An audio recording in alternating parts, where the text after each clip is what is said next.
हर हर महादेव। आप सभी को सावन महीने की बहुत बहुत शुभकामनाएं। आज हम इस वीडियो में सावन महीने से जुड़े जितने भी हिस्ट्री है, उसकी कहानियां हैं, उसके बारे में जानेंगे।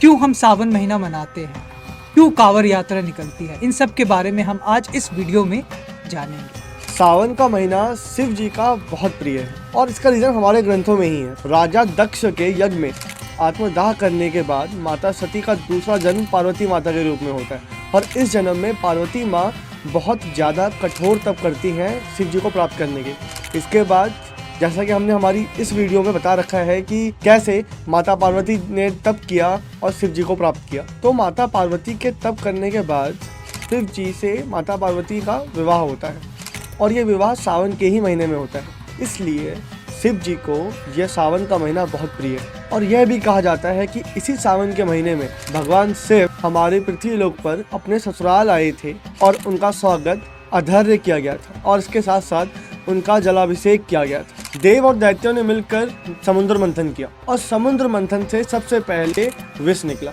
उस विष को शिव जी ने ग्रहण कर लिया था। अब उस विष को ग्रहण करने के बाद शिव जी को नीलकंठ बुलाया जाता था क्योंकि उनका पूरा शरीर नीला पड़ गया था उस विष की वजह से। परंतु जब शिव जी के पूरे शरीर में विष फैलने लग गया तब उनका तापमान बढ़ने लगा और इस तापमान को कम करने के लिए, कंट्रोल करने के लिए सभी देवताओं ने शिव जी के ऊपर जल का अभिषेक किया, जिससे उनका तापमान फिर से नॉर्मल हो गया। इसलिए भी कहा जाता है कि शिव जी को जल अति प्रिय है। आपने जहाँ पर भी शिवलिंग देखी होगी, शिवलिंग के जस्ट ऊपर एक कलश रखा होता है। उस कलश में पानी होता है जिससे बूंद बूंद पानी टपक कर शिव जी की शिवलिंग पे जाता है। और इसके साथ साथ आपने जहाँ पर भी प्राकृतिक शिवलिंग देखा हो, आपको वहाँ पर जल की धारा भी मिलेगी जो बताती है कि शिव जी को जल कितना ज़्यादा प्रिय है। अब हम बात करेंगे कांवड़ यात्रा के बारे में। तो जो ये कांवड़ यात्रा है, ये सबसे पहले परशुराम जी ने करी। तो इस कांवड़ यात्रा में परशुराम जी ने गंगा नदी से जल लेकर